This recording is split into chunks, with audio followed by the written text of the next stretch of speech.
Hello, nice to be with you. Welcome, welcome, welcome. Good news, everyone. I'll be offering an online retreat September 2nd through 4th. The retreat is live. The registration link is live on the website right now. So I really look forward to you joining if you can. I was spending a little bit of time reflecting on this last retreat, just how powerful and magical it was to be in person at the Kripalu Yoga Center. Every day there was just so much light and intensity. It was like a pressure cooker of light and love, radiance, and innocence. And the thing with retreat is we're inviting ourselves to first wake up and then to embody the very qualities of divinity, to live as the truth, to live as the light, to live as space and innocence. And retreat is a wonderful opportunity to do that. In fact, anytime we come together, it's an opportunity for us to open our hearts and to experience the depth of what we are. The beautiful thing about retreat is when we start doing this for an extended period of time, our nervous system finally relaxes to such a degree. And we begin to trust to such a degree that we just stay open.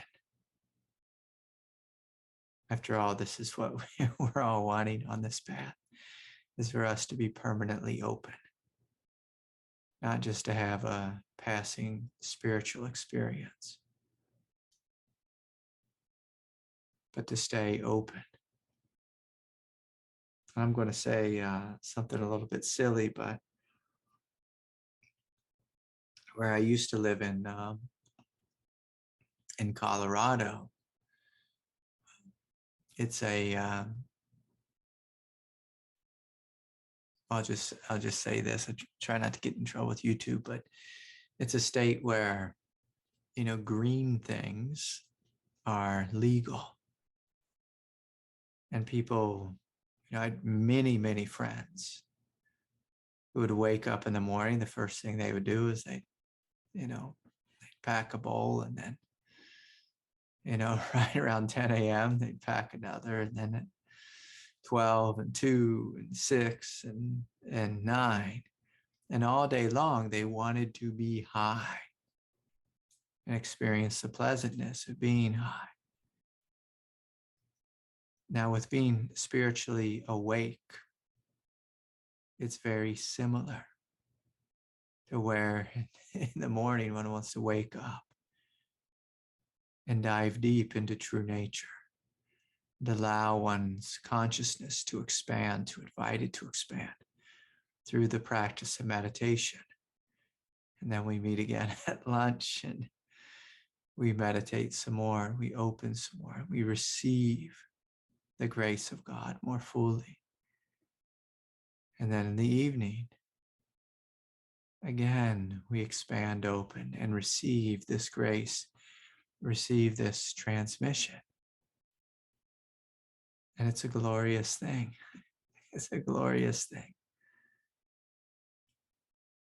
And when you continue to do this, the literal, the very fabric of your brain changes. Your neurochemistry, your neurobiology changes in a way from you being a guarded, defended, egoic individual to being someone who is relaxed, deeply open, and living from the innocence and the joy of their being. Earlier this afternoon, my daughter came to me.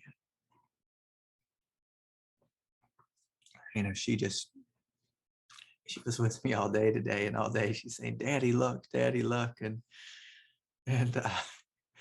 so at one point she said, "Daddy, look, I'm meditating." And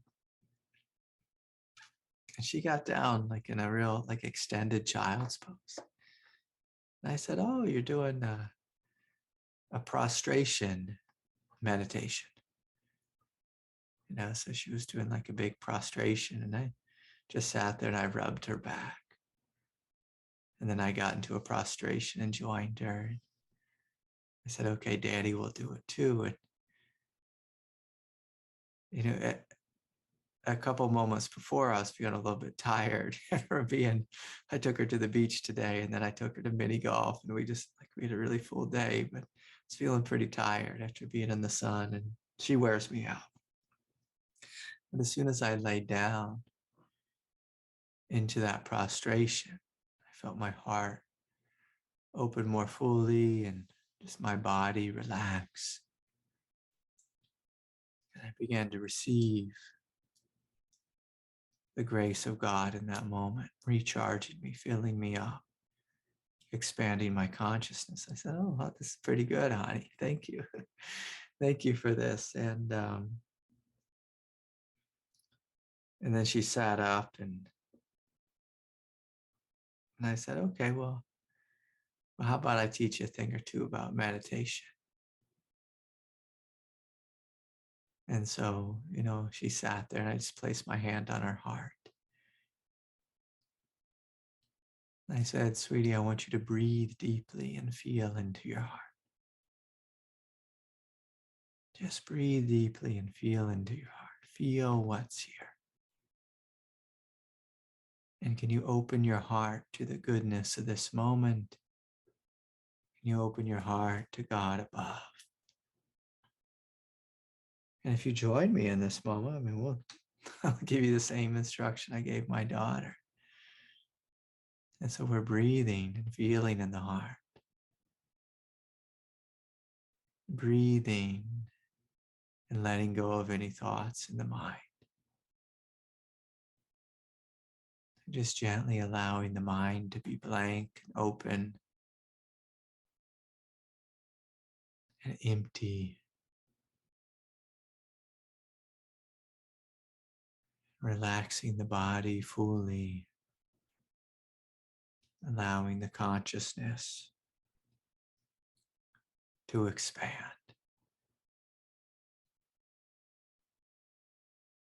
And feeling directly the goodness of your heart, the love of your heart. So feeling your silent radiance and innocence. And just noticing that what you are is good, is divine, is divine.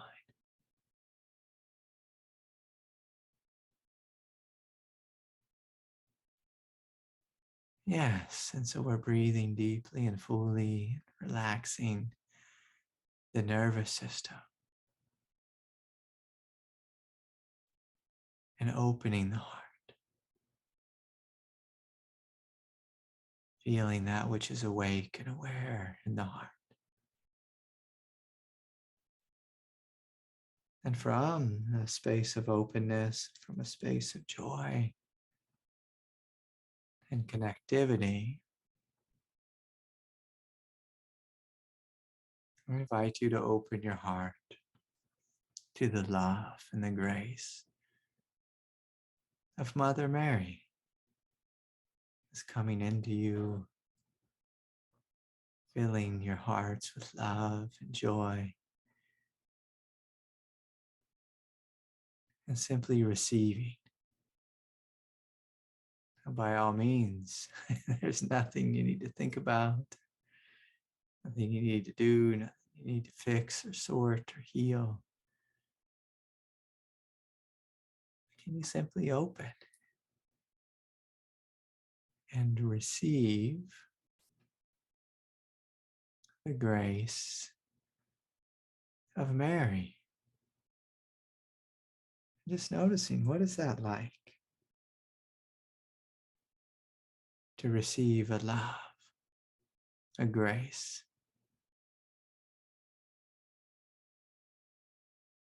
something much, much greater than you, something heavenly. So it can be helpful, some of you, if you be more childlike, humble, and receive this precious gift.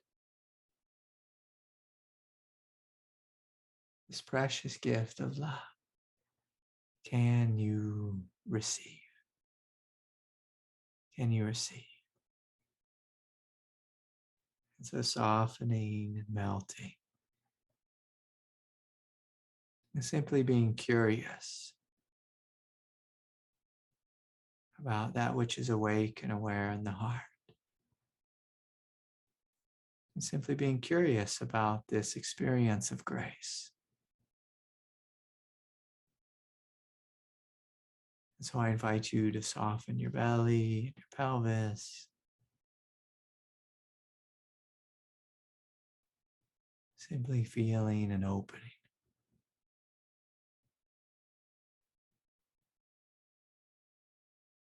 Feeling and opening.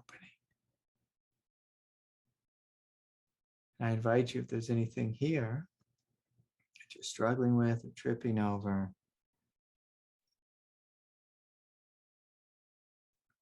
can you surrender this to the sky above? Can you surrender this at the feet of Mary? And can you open further and simply receive? With each and every breath, simply receive.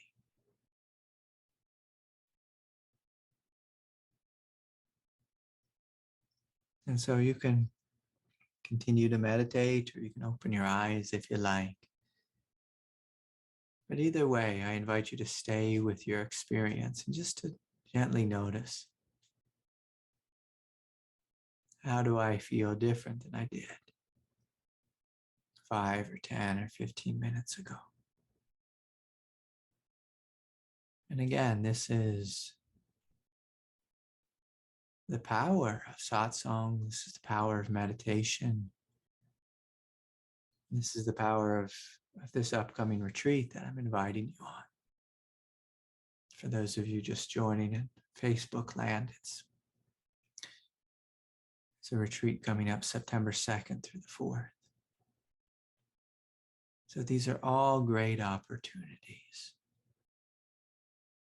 to open your hearts and to live from the innocence of your being.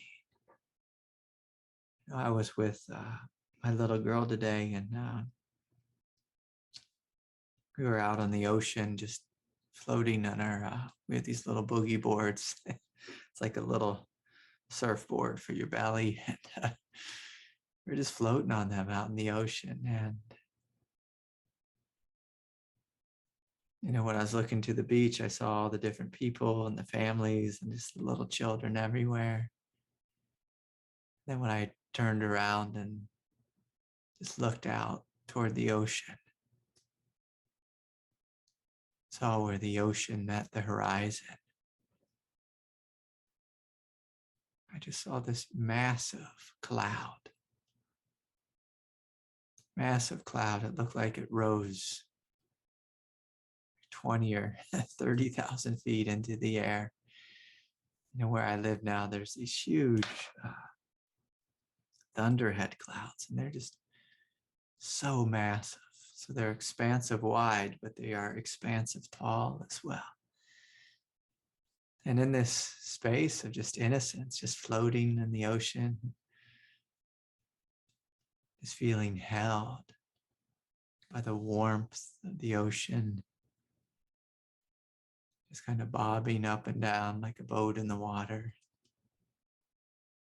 totally carefree and relaxed. My consciousness was just in absolute awe of God's immense divinity, just in the form of a thunderhead cloud that it just went on miles and miles and miles. It's just so beautiful. Life, it just takes my breath away sometimes, just how utterly beautiful it is. And one thing I wanted to speak about tonight was, in the path of spiritual awakening, we train ourselves in letting go. We train ourselves in allowing the mind, our consciousness to expand in every direction. It feels so healing for us to get out of the prison cell of our own mind. Sometimes I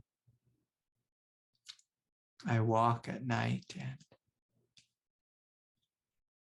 I walk not sometimes, almost every night I'm out walking, and I live in a neighborhood and people have these big TVs that they watch, and sometimes I can't help but just walk and see what's on their TVs.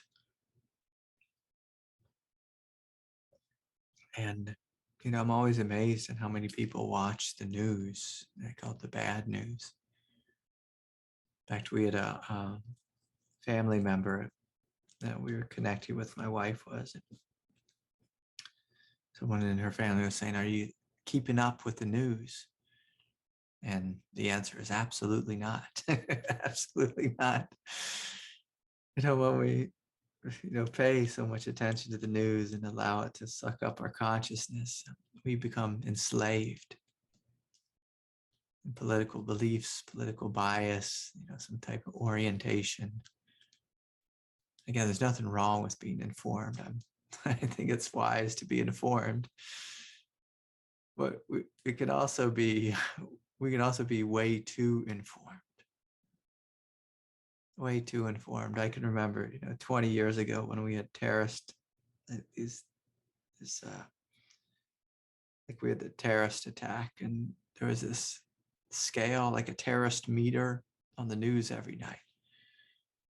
Heightened alert, like we're at a red, we go down to a green, up to a red, orange. Like it's like your blood pressure would just correlate with that thing. I'm like, oh my God, like we're going to be attacked again. Something terrible is going to be happening. And then with COVID, they were doing like the death counts every night. It's like the cases, it's like, oh my God, the play-by-play, the death count is horrific. And again, it's just like your blood pressure. And then when we're near elections, just all this fighting that we all have. But most people, they just sit down and talk to their neighbor, even if they're from a different party. You can find that, hey, we're much more alike than we are different. And sometimes if we have too much TV news in our head, it just makes us so divided and or just anxious. Just anxious. And so on the path, like so much of the path is about just unplugging, unhooking from everything. And giving this overstimulated egoic nature, this overstimulated personality a break. And there's this wonderful thing that happens. The more and more space you give your mind, the more and more of a break you give yourself, the more your consciousness expands. That's why one of the reasons why people love going to the beach is because they just go to the beach and it's just like, oh my gosh, you get drunk on emptiness, literally drunk on expansiveness, on the expansiveness of the horizon, on the horizon. And some people, they just get so spaced out, they forget about their skin. they walk off the beach as a big red lobster, And so one of the things I was reflecting on And my teacher used to say this to me. He's like, Craig, you're really good at being expansive. But my shortcoming, that he would point out was I wasn't always so good with the details. I wasn't always so good with precision. Often with precision, I'd drop the ball. In fact, earlier this day, I realized with a school tuition payment for my daughter that because I didn't read the fine print, because I was just going quick and doing too many things at once. Like I think I overpaid like $140 for her tuition. Like if I paid it on a debit card instead of sending in a check. And I didn't realize because my mind was just really blank and open and I was just rushing. And I didn't read the fine print. I didn't look at the details of what the school was trying to communicate to me. And this has happened so many times in my life where whether it's wasted lots of money or wasted ridiculous amounts of time because I wasn't fully listening to the details. And I was just so comfortable being vastly expansive and open and kind of just drunk on emptiness, drunk on the expansive nature of my own consciousness. And again, like with spiritual people, we do this often. We do this where we miss out on life. We miss out on deadlines. We miss out on opportunities. Because both feet are kind of walking around in the heavens. You need to have at least 1 foot on planet Earth. 1 foot. 1 foot. I've said this often that this great temple I used to study at in Colorado, Tara Mandala, there's all these dakinis. So these dakinis are like feminine embodiments of the divine. And they have 1 foot in the cross-legged position and 1 foot on earth. And their hands often in some type of mudras. But it's so important to have that 1 foot on planet Earth. We can get in lots of trouble if we don't. We can get in trouble with our children, with work, with our relationships, with our own self.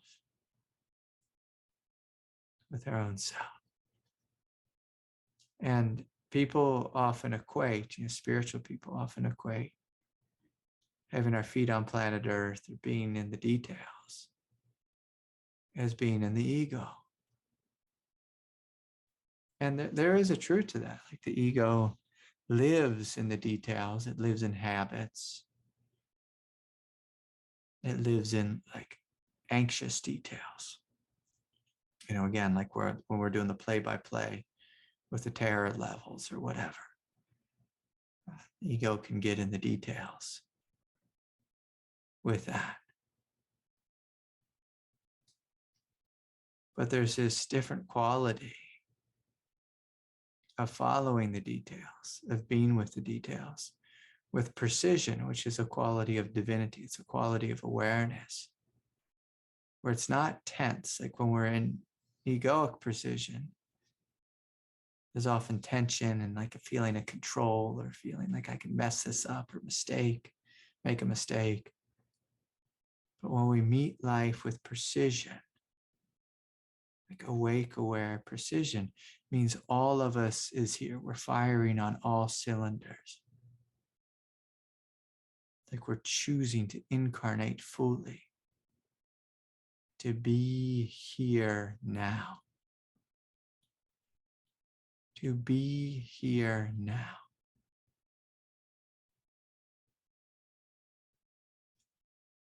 With great precision, where we are paying attention to what's happening in our heart, in our belly. We're noticing which thoughts are floating through our consciousness. We're noticing our karmic tendencies. And most importantly, we're noticing what our next step is on the path. And when we're fully here, again with our feet on planet Earth, when we're fully here in our heart and in our belly, we have the power and the clarity and the wisdom to make decisions in alignment with truth. In alignment with truth. It's very hard to make a decision when all you are is empty space. It's like, and that's a lot of my days. I just float in empty space. And again, it feels lovely. There's so much freedom there. But there's also the freedom to be here. To be here. The freedom to be human, to be an individual. To be the soul that you are, to choose to live in alignment with the truth. And so when we have this vastness, we have freedom. But when there's precision and clarity, it actually supports us being free. It supports us living in alignment with the truth. Because sometimes we get real lazy with our spaciousness. We get real lazy with awareness. And we just kind of drift. And especially in summertime, it's easy to just drift in kind of openness. And then you just might drift yourself into,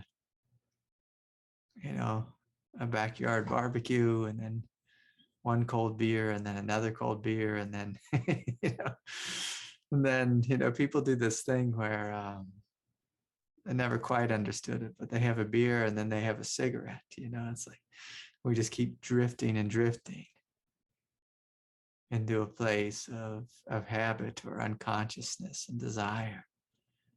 Whereas when there's precision, we can actually ask ourselves, like, do I need a beer? Like, do I actually want a beer? Is that actually what I want? If cake is our thing, like, do I actually want cake? Is that really what I'm wanting? Or is it that I'm wanting to open my heart more fully, be more intimately connected with this quality of warmth and tenderness? And for a lot of people, sugar, it somehow like mimics a feeling of warmth and tenderness or soothing type of energy, motherly type of energy. If we learn to open in our heart from a place of love, from a place of great compassion and connection, often we don't eat as much cake, as much sweetness, as much sweetness. And so anyways, it's a good question to look at. Like, where in your life could you be more precise? Where in your life could you be more precise? Where in your life are you lacking clarity? Where in your life do you not pay attention to the details? And why is that? Why is that? Like, I can say that I, in the past, have had the habit of not paying attention to the details, because when I did, like, the more I paid attention to details, the more stressed I became. And that's because I was focusing on details from my mind. Whereas when I listen and when I'm present with the details with an open heart, there's no stress there. There's just, oh, there's this to do. And then this next thing to do. But when you're in your mind, like from a place of egoic guardedness and feeling like I have to do this, this has consequences. This needs to be figured out, or it's like taxes. It can be really stressful with so many details with taxes. But when you sit down and are fully present with your taxes, with an open heart, they don't have to be stressful. They don't have to be a pain in the butt. It can just be something you're doing. Some math and some math on the computer. And so, yes. Okay, so Kirsten is here with a question. So we'll hear from Kirsten. If anyone else has a question, you can raise your hand or you can put it in the chat. And I also remind everyone that it's helpful if your question is short and clear and direct. Okay, Kirsten. Are you here? Yep. Okay. Hi, good to see you. Good to see you. This is relevant. Let me just turn on my light. Okay. Yeah, there you are. That's your beautiful face. And so here in South Florida, where it's really hot right now, I've been meditating lately on my solar plexus, and I've just been drawn to do that. And whenever my attention goes there, I feel sharp aching, sort of like a heartache, but it's a solar plexus ache, almost like hair. Say that again. Almost like a tear, like a rip, tear. like a rip or injury, like literally like a physical wound. Yeah. Like a heartache, but in the solar plexus. And then I feel that what it's related to has to do with this thing about doing the what I call kind of that precision that you're talking about. I call it like following my inner compass, and my inner compass gives me a dictate. It isn't an opinion. It's just a pointing at what needs doing next, and a sensing into what direction to go. And so I want to talk about the difficulty I have in the doing part of my life. There's 3 different modes I realize I go into. One is a very tamasic hibernating mode, where it's not really refueling, it's really just a resistance. It can be very thick and sluggish. Then there is a kind of cracked out caffeine, push through kind of energy. And then there's other times that I'm more in a flow state where I feel more aligned and I'm very engaged and very active in life. Yeah. So I have difficulty switching from one to another, or switching out of the resistant tamasic one and the kind of like military, like cracked out on caffeine one. Yeah. So I'm curious. So I guess my question is about will, how to heal the will.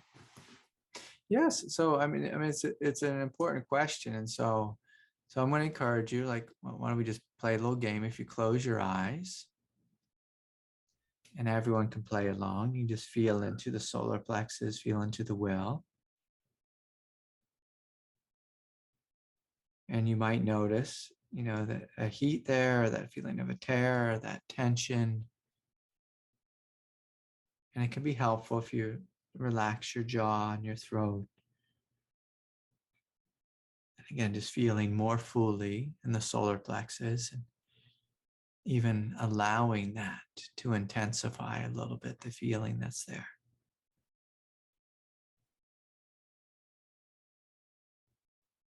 And so softening a little bit.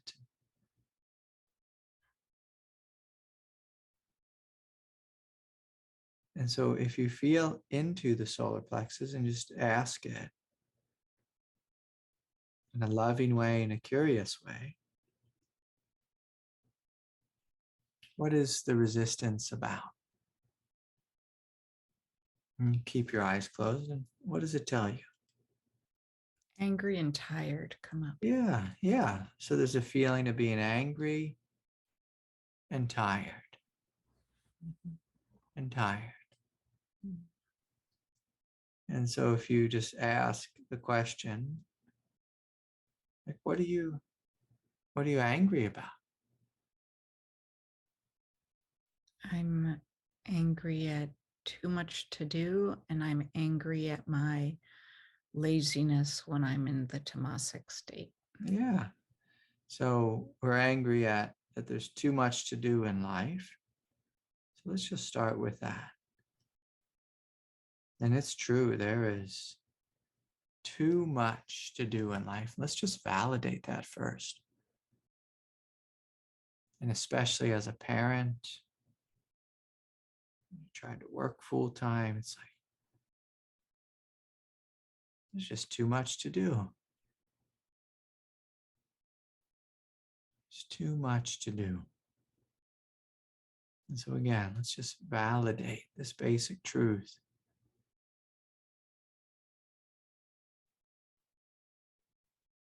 That there's too much to do. I just feel that when I have open times, I'm so tamasic, like I'm just resistant. So I actually end up wasting a tremendous amount of time. Yeah. And so your body's telling you, one, that we have too much to do. And then secondly, it's telling you like, hey, I need a break. Isn't that what it's telling you? I feel like it's almost like mental exhaustion, even more than physical exhaustion, although Yeah. I have Yeah. the Yeah. I physical. mean, mental exhaustion is will wear us out just as much as physical exhaustion. Yeah. And you keep your eyes closed. And I just want you to feel this. I'm just validating what's here. And so, so many of us, we become mentally exhausted because we have this belief that I have to do everything in life. And especially as a parent, especially as a single parent, there is definitely a truth to that. But there's also a confusion there when we take that belief on that we have to do everything. It can feel greatly burdensome. It can feel like we have a bunch of like bricks chained to our body and we're trying to float, just like we're going to fight against that. And I'm going to invite you just to give your load, give your workload, to give it back to life, to give it over to God. For the parenting, we give it to God. The job, we give it to God. The bills, we give it to God.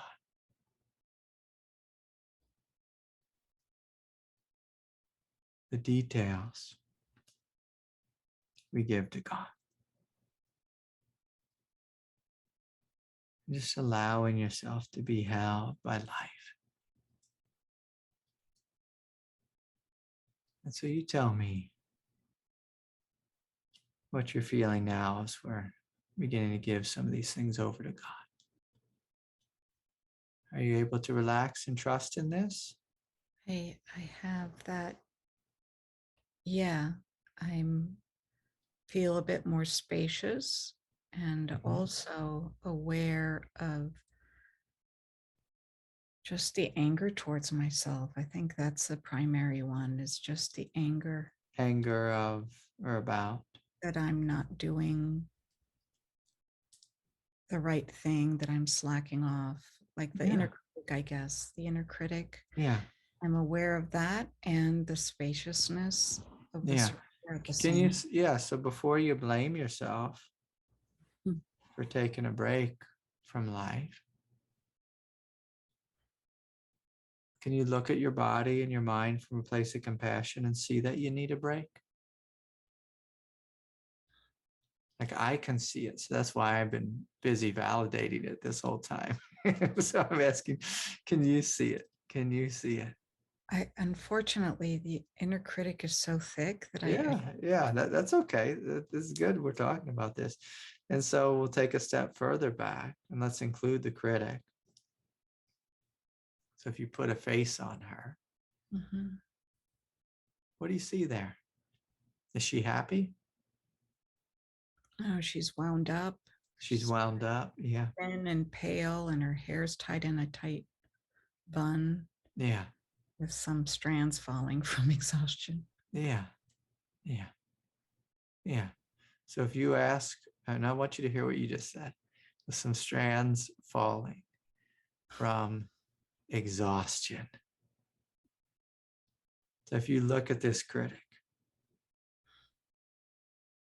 how is she feeling? You just said it. Worn out and Worn out, worn out, worn out, worn out. So can we give her a break? Can we just give her a break? Can we just give her a break? Just let her off the hook just for a little bit. yeah. Just a little bit. And you may have noticed this in yourself. Like if you go and if you have like a 3-day weekend, when you go back to work on Tuesday, often we're much more efficient after we've had a 3-day weekend. Mhm. We're much more efficient and present at work. You work as a therapist, much more efficient after we've had a break, vacation. Like if you leave your boys with grandma and grandpa, you get some downtime, you get some you time. When you come back, you're much more present with your children. Isn't that right? Yeah. Yeah. Yeah. So it's this funny dance of if you give yourself a break, if you soften, if you allow yourself to recharge, if you take some time off, you're much more efficient when you clock back in again. And sometimes the critic forgets this. Mhm. Sometimes the will, it just tries to push through, but then it can't push through. It just gets exhausted and then it becomes resistant, spaces out, and it does this whole inefficient dance. Whereas if we just acknowledge, I need more of a break so I can recharge. And so just, maybe even just calling upon grace and inviting the energies to recharge you, not with caffeine, but Mhm. with grace. So with spaciousness, but you also need some love in there, some radiance, some nurturing warmth from the Divine Mother. So we want space and warmth to help the body, the nervous system to recharge. So if you feel into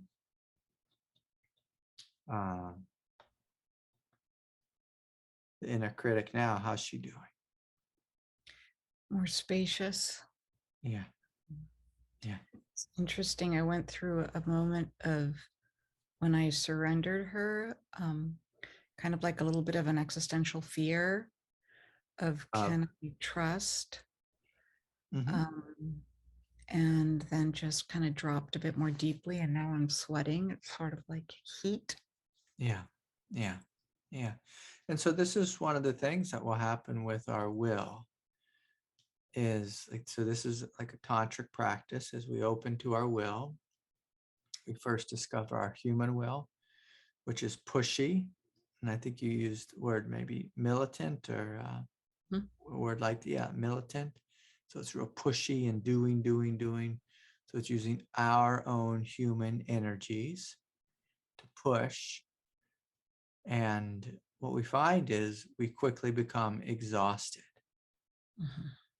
And then, so if we push and then we become exhausted, sometimes the will will create resistance. And it's creating resistance because it's saying, I need some downtime to recharge, like my egoic capacities again, my physical capacities again. Children do this often. Like my little girl, she's a very strong will, like really pushy. And, but then when she's tired, like she wears herself out from pushing. And then she just kind of like lays and like whines and is like real whiny. I ask her if I need to call the ambulance, to come get her. And she thinks that's a funny joke. But when I look at her whining, I'm like, what is she needing? Like she's needing this downtime. Like she just needs to kind of lay around on the floor and recharge. But unfortunately, a lot of people, and a lot of people do this with their children. A lot of people do this with themselves. They give their children, like the kid starts whining, they give them a device, like a phone, to busy themselves with. I had to get a new phone this last week. I was very happy with my old phone, but they said something about the cellular towers are changing. My old phone was so old it wasn't going to work anymore. But and to me, like when I'm having to log into my accounts on the phone again, it's like there's all these things to do, and I felt like that energy, like you're describing, like the kind of amped up and pushy energy, trying to get it all knocked out. But then also a part of me like resistant and hating it, just feeling stressed. Like I hate little technology devices. They just don't make me feel good. I'm not a phone person. And but people do this. They connect to the phone. It's like a similar kind of energy of whining, or it's kind of amped up and jittery and just busy and filling one's consciousness with something that isn't giving us relief. Yeah. And so it's important to really look at, from this place of precision, is what I'm doing working? Because you and I, we've spoken about this, many times before. It's like, is pushing working? Is the caffeine working? Is the chronic doing working? And, one of the greatest helpful things for me as a parent was to realize that God is the father, God is the mother, like God is in charge of my children. Literally, like God is the doer. Same with my finances. Like God is the provider. When I thought that I'm the provider and I have to be the father and everyone, I have to control the kid and everyone, I have to do. It's exhausting because we cannot do. You can't be the perfect parent. You can't do everything. And so I started to call upon God to do my life for me. And what I found is, instead of from my ego and my physicality, me doing, that there's this grace that flows through me, and it does my life. It does my life. And I had, a ridiculously hard year with, having long COVID and everything. It's been a very hard year for me. And so this whole year, I've just been saying, okay, God, like you have to do it. You have to do my life. You have to do my health. You have to do all my activities. You have to do this move. You have to do the parenting. And so then this body and this consciousness is plugged into this greater force. Like I'm still showing up. I'm still showing up, but I'm powered by this force that has endless energy. Versus if you have the egoic thought that I have to do all these things, this individual ego, has to do all these things by myself as a single mom. Even just saying that, I feel exhausted. It's exhausted. And, there's something that Your consciousness will tell you, your nervous system will literally tell you when you believe things that aren't true. Your ego, your chakras contract, your nervous system contracts. When you believe things that are the truth, your nervous system and your chakras open and open. And when we're open in this way, we can receive this grace that just flows through us. And life is much, much easier. It's very similar to like that serenity prayer, from AA. It's like, Lord, give me the strength. Like, give me the strength. It's your strength, God, like flowing into me. If I do life based on my strength, I'm quickly exhausted. If I live life from God's strength, God's precision, God's abundance, then I'm connecting to endless energy, endless power, endless support. I know that when I'm doing therapy, I surrender constantly, especially when I give yourself permission during therapy. I want you to give yourself the same permission throughout your life. And Garrison, I'll say this, so many healers do this. As soon as they walk into their healing office, whatever it is, there's massage or energy work or therapy, counseling, whatever, it's like they just they sit down, they get in the flow, and God moves through them. But and then you get home and but you get home. But can you value yourself enough to say, yeah, God, I need that too for me, for this one, for this little human being? It's a tremendous act of love where you put yourself first. It's like Christ put himself first, Buddha put himself first. When you put yourself first, you can give forever. When you put yourself last, you can only give so much.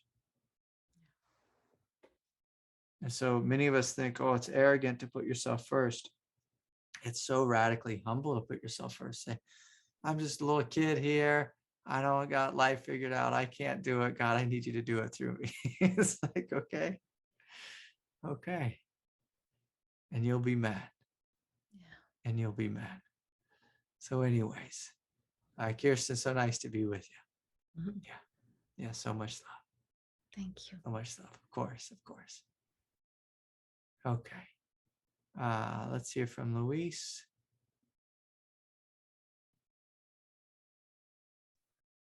Hi, Luis.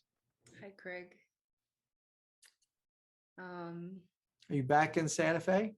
I'm back in New Mexico, yeah. Yeah, you made it home, huh? I did. I've been feeling the retreat, like I feel like I'm still in retreat. Yeah, good. It's been really, really painful. I've been crying like every day. Yeah. Like right when I was leaving New York, the guy that I was seeing, I kind of felt dropped by him. Yeah. And it's like I got like as I was in the airport, like I hit like I was like I am 150% triggered right now.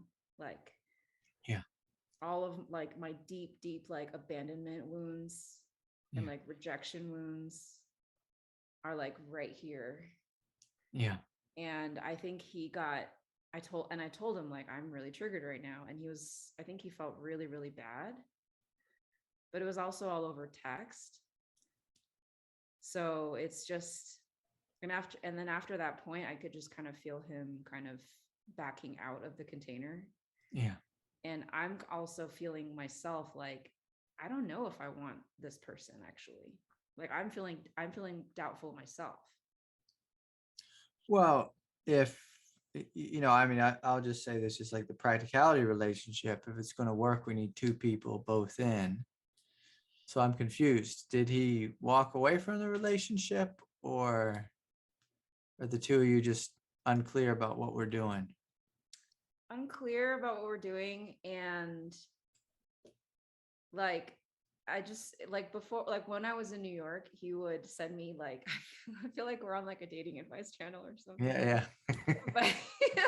but when I was in New York, he would send like a good morning text every day. Yeah. And then as soon as I got to New Mexico, that was gone. Yeah. And I'm just kind of thinking back, like in the beginning, you know, he'd always said things like, I'm not going to get attached.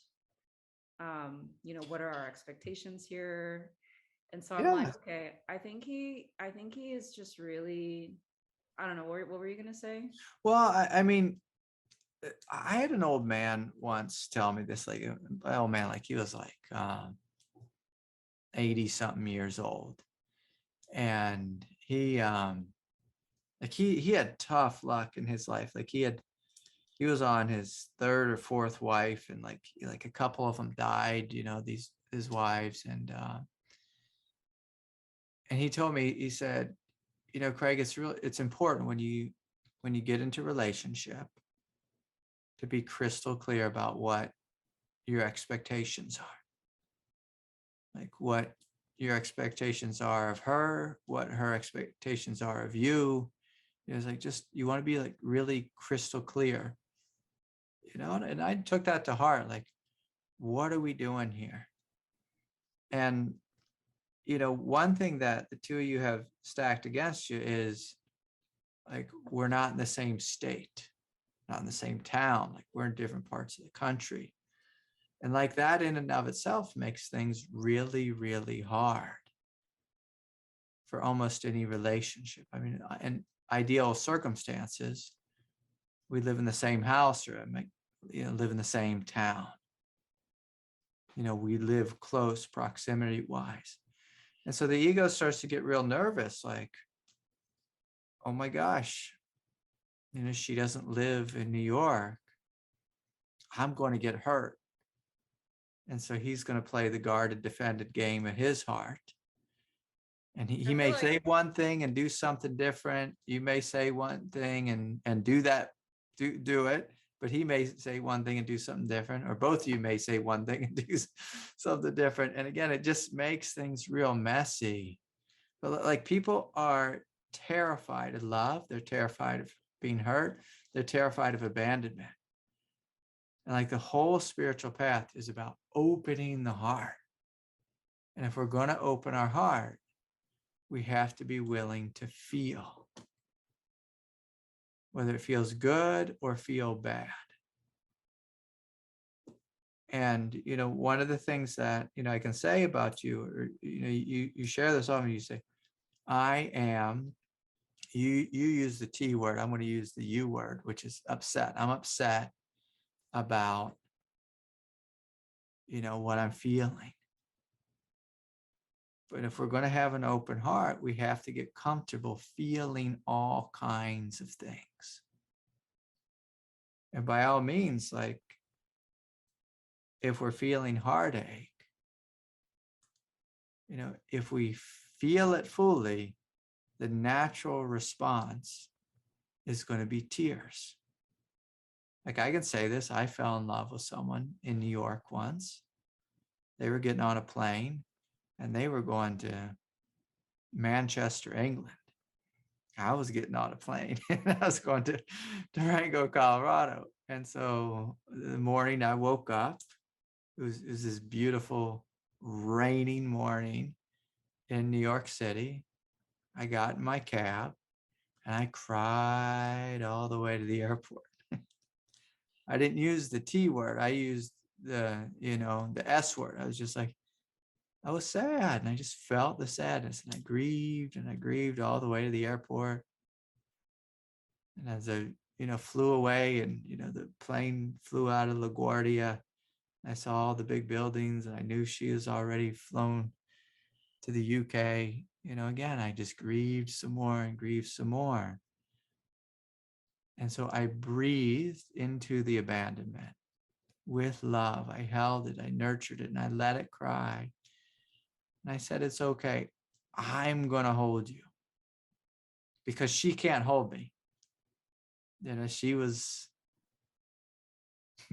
she was over the great pond, however they say it, like she's in England, like she's gone. She's not going to hold me, so I'm going to hold me. I'm going to love me. I'm going to be with me. Now, I grieved fully because I knew like this relationship wasn't going to happen, wasn't going anywhere. She was on one continent and I was in another. You know, I just knew like the way forward was just to feel the pain and grieve. And then because of that, I can think of her and smile. And smile. I don't feel like she did anything wrong to me. You know, and I just knew this thing was dead. You know, there was a couple times over the next month when I thought, oh, maybe it could work, maybe. And I sent a text, but then I saw that same thing. She kind of texted and kind of didn't, was kind of vague. I was like, oh, this ain't going anywhere. There's nothing here. And so eventually I just let it die through me grieving. But the thing that we do in relationship is like we take this child in us who wants to be loved and we give it to the other person. We say, I want you to hold this child and love it. And they often say, okay, I'll do it. You know, like in the first 6 weeks of the relationship, we're all, you know, playing the romance game. But after that, you're on your own. And maybe I'll do it a little bit here and there, a little bit here and there to the best of my ability. But everyone will drop the ball in the realm of love.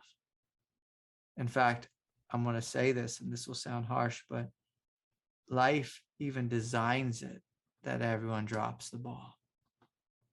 Eventually, the person will get sick, they'll get old, they'll die, they'll leave, they'll cheat, whatever, like just.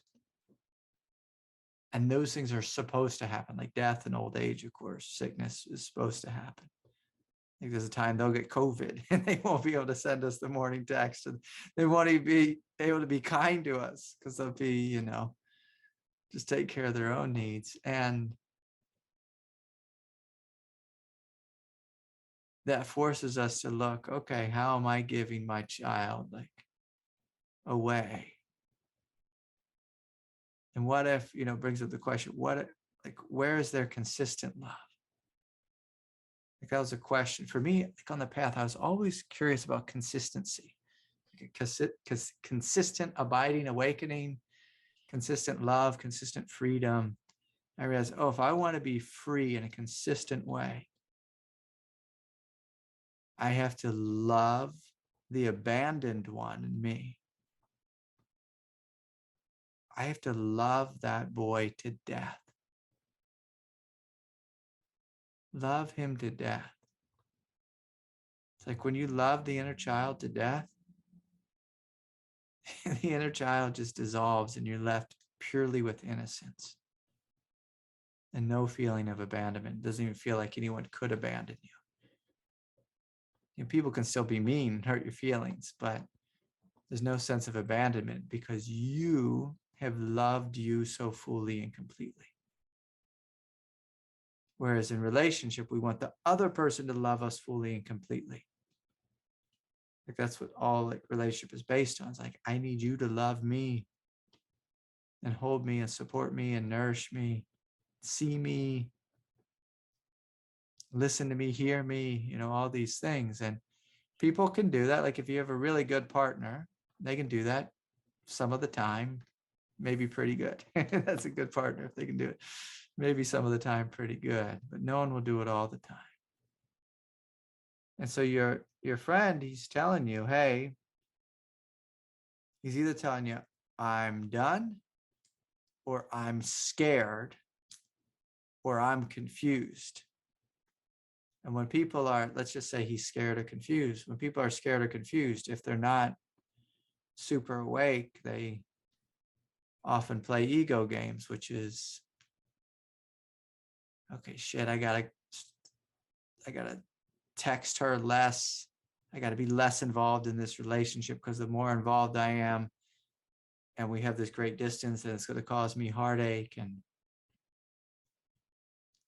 I'm gonna suffer. So I gotta kind of start cutting the cords. I think this is bringing up a lot of I'm kind of like fluctuating between grieving and like kind of letting this go, and then just feeling a lot of gratitude that all this is coming up from Yeah. this. Yeah. And also I feel like intense anger, like feeling like why, like you should be more clear, you know, like if you were clear, you would actually tell me, is it over? Just if it's over, like let me know. There's Okay, not even you want, that. okay, but so let's play that same game with you. So let's forget about he should be more clear. If you are crystal clear, are you into this or are you wanting to be done?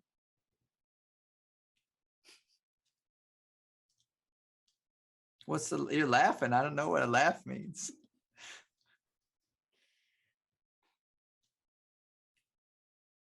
Yeah, I feel like we're kind of at a holdout right now. Was okay. So see, like, again, like that might be where you're playing a game and he's playing a game. Like the thing that I do, like, is I tell people I'm all in or I'm out. But me, I'm almost always all in. I just, I just go all in. And then if the person's like, "Hey, Craig, I'm not all in," I'm like, "Oh," and they start crying, and I cry a bunch. I cry a bunch. I cry. I cry. I cry, and then I feel totally fine. But if I don't cry, I'll be angry and I'll be jealous and I'll be confused. And I'll stay up all night thinking about them and maybe start sending them long messages how much I love them, you know. But again, like I like to communicate very clearly where I'm at. And I don't like games because games, you know, again, like this is just the land of ego. Ego lives in games. It likes mixed messages because mixed messages is a way of protecting the heart. Of protecting the heart.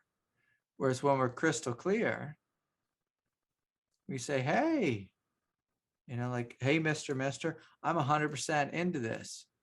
Then he might say, oh my God, me too. How are we going to, then we have a different conversation. How are we going to make this thing work over a long distance? Or he might say, you know, well, I don't know, it's going to be really hard and let's date some other people. And that, then we just go into the realm of confusion. Or, you know, the fun one that people do, someone had to teach me about this, is they just ghost us. They just, and again, like when we're ghosted, that's communicating too. It's like, I'm not here. I'm gone. I'm gone. And that hurts. But either way, I encourage you to feel what's here, like to get clear, to feel what's here, and to communicate what's here.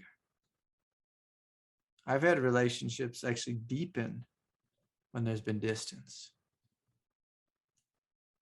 Deepen with distance. But it's because I communicated clearly, I'm totally into this.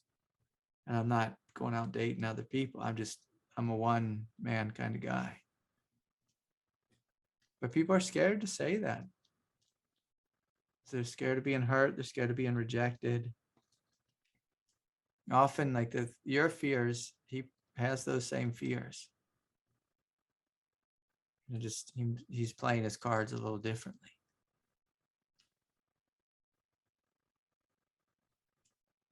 And so I encourage you to honor what's here and to be clear about it and communicate that to them. And if someone says like, hey, I'm in, let's do it then. If they say I'm out, we grieve. So again, it's just go ahead. I think my confusion is my resistance, are my doubts about him based on, are they founded or are they more trauma driven? Yeah. So again, like I doubt my own perception, you know? yeah, yeah. And so, I mean, a real question is, like, I just ask people this just right from the beginning. Do you love them? Like, if we love someone, like me, I just give everything to the relationship. Again, like that's how I live my life. It's like, well, I love them, so I want to tell them, and I'm going to be here, and I'm going to push for it. I'm going to fight for love. If I don't love them, it's like, what's the hell are we doing? And that's Craig's dating advice. But you know, I mean, the game you're playing, I think you're playing it a little bit backwards. What you to say it again, what you just said? I doubt my own perception. Yeah, but your perception is about what? Well, I think I just feel a little unsafe. I told him, like, I feel scared. I said I was surprised. I feel scared because because my history growing up in my family was a lot of betrayal, a lot of abandonment. Oh, okay, yeah. So I understand that. And so for a lot of people, we're scared of love. But if we're looking at love from a place of defensiveness, like we're looking, you know, I'm going to use this word is not therapeutic, but we're looking ass backwards. Like we're looking upside down and backwards. That's maybe more polite way of saying it. In the realm of love, the question should be, do I love this person? You know, and maybe it's the beginning stage of relation. Do I really like them? If I really like them, they're reasonably good persons. Like, I'm going to fight for that. I'm going to do everything I can to make that work. And then whether I trust them or not, well, I'm going to see from their behavior. You know, but when you know you really like them, we start with a lot more trust. But if we start from comparing or projecting our past pain onto the future relationship, that thing will just sink almost always. Almost always, because we're projecting pain onto something that's fresh and new and alive. Like, we don't want to do that. If we're projecting pain onto something that's fresh, new, and alive, it could be a similar thing. Like, I once had a 84 Toyota Tercel wagon, and it burned oil and it broke down and the engine blew up in it. You know, if I projected that on my 2013 Toyota that I drive, I'd be in trouble. Like every day I'd be like stressed, like, oh my God, it's burning oil. It's going to break. It's going to break. It's going to break. You know, like, I got to sell this. I got to get rid of this. I got to get a brand new one. It's like, man, like, things not broken. Just like enjoy the car you're in. Like, don't project the past onto the present. We need to stop that. And so in order to stop that, we want to go back to that little girl who grew up in that household. And we need to meet her with a great deal of love. A great deal of love. Like you meeting her with love. You showering and you holding her and you bringing her into the present moment. You holding her and you reparenting her. Saying, sweetie, I love you so much. You are the most important one in my life. And you help her to feel safe. It is only then that you'll be able to see clearly. But again, in relationship, we normally want Mr. Handsome or Miss Beautiful or whoever. We want the other person to do that for us. Say, I want you to hold this crying child. And, you know, sometimes they do in the beginning, but ultimately we have to do this. And you are the best one to do it. And as you do so, there's this wonderful quality of Buddha nature that comes online when you love your child to death. You become established in Buddha nature. You feel totally safe. And you can see clearly without projections from the past. You see clearly. See, oh yeah, it's a good man. I want to fight for this. Or, oh no, this guy's no good. I'm out of here. I'm out of here. Or see, he's confused. I don't have time for confusion. I only want to be with someone who's going to love me as much as I love myself. So anyways, nice to be with you, Louise. Yeah. And so I'll just tell you this. I'll just say this from the outside. You are a goddess, and you deserve someone who loves you and who wants to fight for you and who will go, who will fly to the moon and back, walk across the ocean for you. And so when you love yourself that deeply, life does this funny thing as life tends to reflect that. Life will bring that person into your life. And so when you love yourself deeply, life reflects it. If you put yourself last, life will reflect that too. And if you're a mixed bag, life reflects that as well. It's just this funny dance with life. The more you love yourself, the greater relationships you get involved in. So anyways, you deserve the best. And so if you're not getting it from him, give it to yourself. Give it to yourself. So anyways, go like this real quick. Yeah. Oh, my nail polish? Yeah. I like that color. Yeah, I like that. It's really cool, right? Yeah, it's really cool. I spent some time painting nails at my house with my girls. The fumes drive me crazy, but I like those colors. So anyways, good to see you. Good to see you. You too. Thanks, Craig. Yeah. Okay. If I have time for one more, I'm going to invite it to be short. Please. Talking to myself too. Okay, David. Let's hear from you. David, are you here? Yeah, I'm here. I'll try to make it David. short. Hi. David, yes. Let me ask you, where do you live? I'm in Florida, Gulfport, Florida, near Tampa. Near Tampa, okay. Yeah. Yeah, I might have to start wearing Hawaiian shirts like you too. This is more like a little kimono that I'm wearing right now. Oh, like a kimono. Okay, I'd be into that. I'd be into that as well. Yeah. Yeah. Right.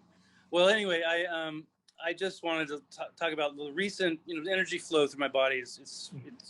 It fluctuates day to day. Obviously, the feelings change a lot, and sometimes it's really pleasant, sometimes it's painful. But predominantly lately, for a while now, it's been focusing in my upper torso, my chest, really strongly across my shoulders, my collarbone, and into the back of my, where my spine crosses the collarbone and up into my neck. Yeah. And then slowly but surely making it into my head. But lots and lots of heat and sometimes pain in my upper body. The other morning I was meditating and everything felt really no pain. It was really all good, really pleasant, and my whole body, I sort of pictured it filling up with light, except for a few spots. So there's been for the longest time, probably forever, it's going to be this spot of my right shoulder, shoulder blade, which is I suspect at this point it was a wound in my past life at some point where this, I think maybe I was killed there at some point in my past life. I don't know. But anyway, generally speaking, the whole upper body was feeling great. And I pictured this glowing. And then I pictured this alter me, which was facing me on the other side of me at my front. And it was a female. So it was like a female torso, also all lit up like mine. Yeah. And she came forward and pressed her breast up against my breast and sort of melded into me. Yeah. And it just felt great. And so I felt like some kind of a milestone, or at least an interesting vision anyway. Yeah. But generally it seems like the result of all of this energy has been lots of fatigue. A lot of it, I think, based in my head now. Lots of, I think, autoimmune skin stuff in my head and my face and sinuses and I just and lots of fatigue. So I'm hoping that's going to go away at some point. Well, let me just ask you a question. So So a couple things there. One, the vision is beautiful. It sounds like you had a vision of the divine feminine merging into you. That can be very balancing and healing. In regards to the feeling of fatigue, or the issues with skin and these types of things, like with skin, often we can just look at diet and just see, like, is our diet off in any way? Do we eat junk food? Do we, is there alcohol? Is there allergies and these types of things, or just maybe too much processed food? I mean, sometimes when the Kundalini is burning through us, again, I say this often, but we can have a little bit like a puberty response with, we can break out a little bit, or we can have hot flashes and this type of thing. And sometimes it's just the energy of purification. And the big thing is to look at your life and ask, is there anything really out of balance here? And if there is, with food, with diet, with TV, with sleep, sometimes it's just like we drink, soda pop, or just, things that are just like high in sugars and this and that, or like I used to have skin things because I had just too much like milk and dairy in my diet, and I had to cut that out completely. Sometimes it's that.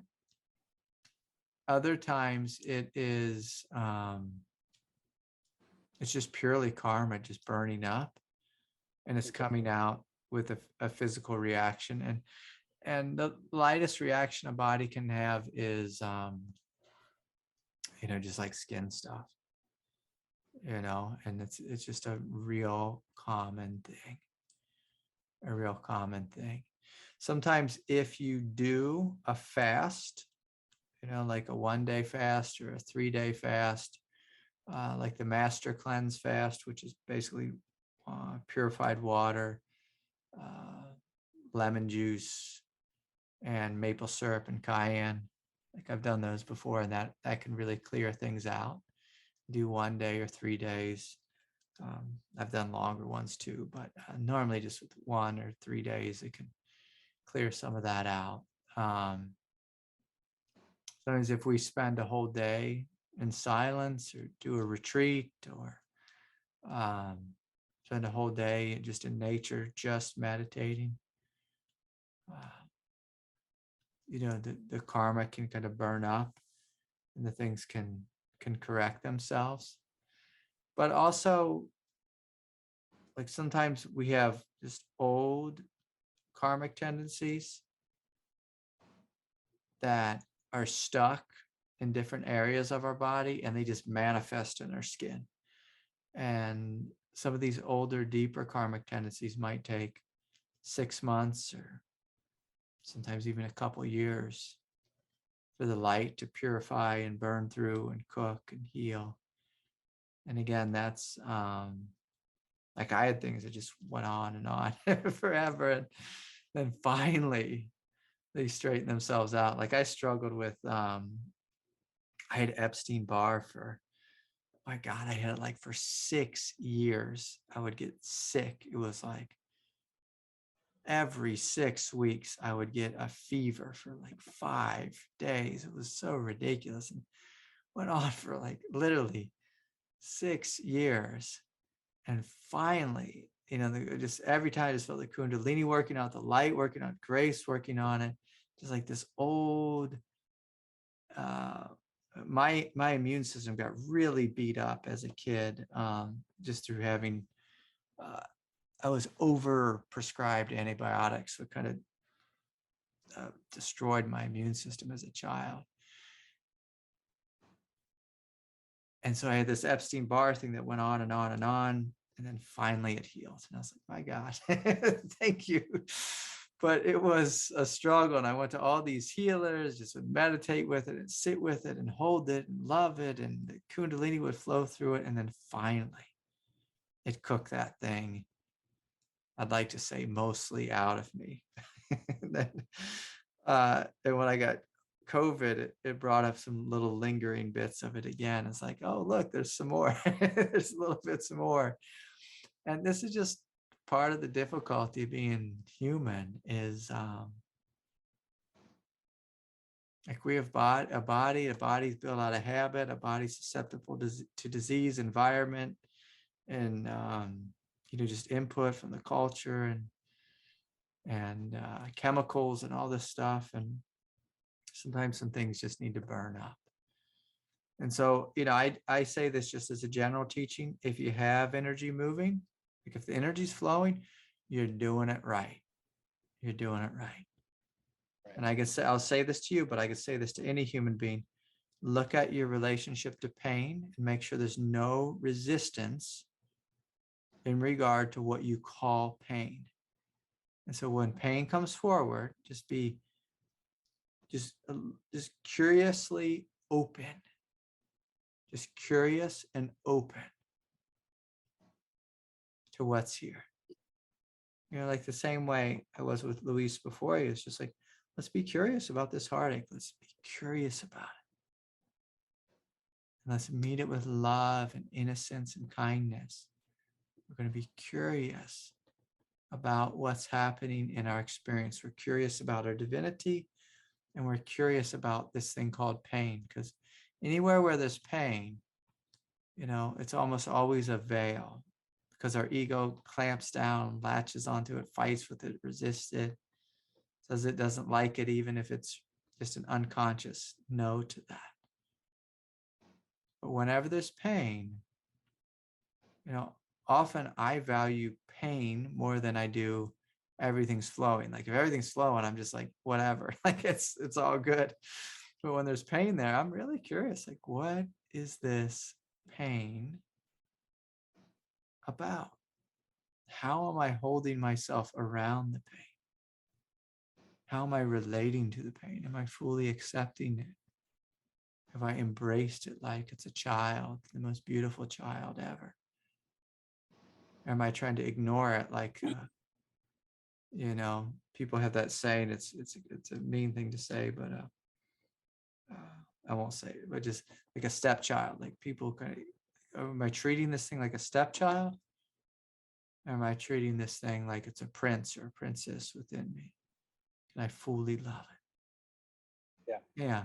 But big picture, go ahead. I was going to say, I do, I try to pay attention to what's going on with my body, and I'm fortunate to be in a position where I can stop at any time during the day, and if I need to lie down and just to rest. And if I'm sitting in a space where I'm in a group of people in a meeting or something like that, I can feel what's happening in my body, and often my hands will, not completely involuntarily, but if I allow it, I'll do mudras on They're very, very often to help move the energy through in ways that it needs to go. Yeah. So I try to pay attention to it. Yeah. Beautiful. Well, keep up the good work, David. It's nice to have you. Thanks. Yeah. Okay. So I had one more. It was just a question. Is a little bit similar to David's. Another Kundalini question. So here it is. This is from, I believe, Yvonne. I always hear a lot about Kriyas and about the shaking that comes when releasing.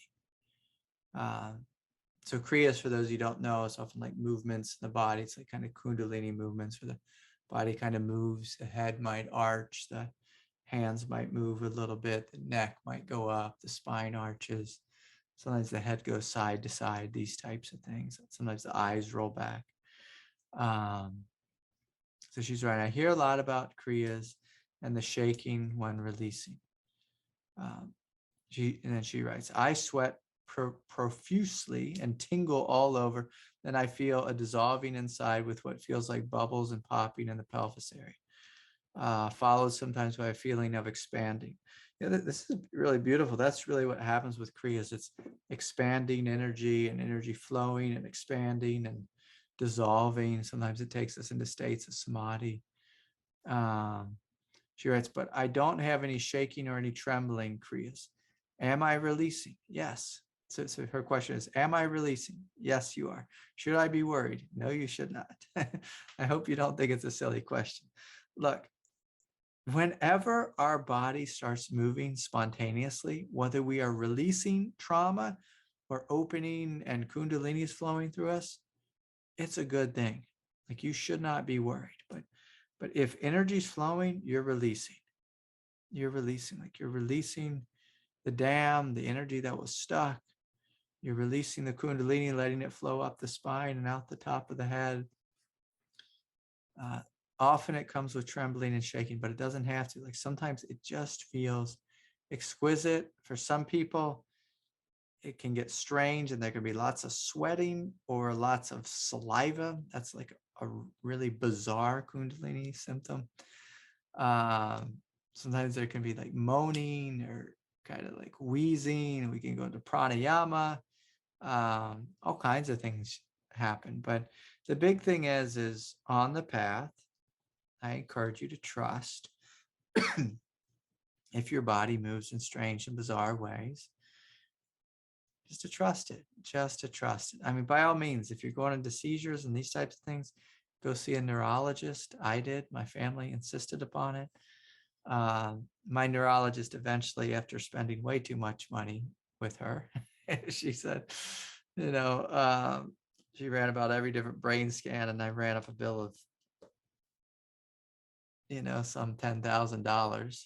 And she's like, I think this is Kundalini, Craig, but don't tell anyone I said this. And I said, I know it's Kundalini, and I'm gonna get out of your office before I have to take out a second mortgage, to pay for you. And so, but by all means, get your body checked out if you feel like you need to. But the mammal nervous system, when it's releasing, sometimes it sweats, sometimes it shakes, sometimes it trembles, sometimes the body moves and the spine sways and, energy dances a little bit.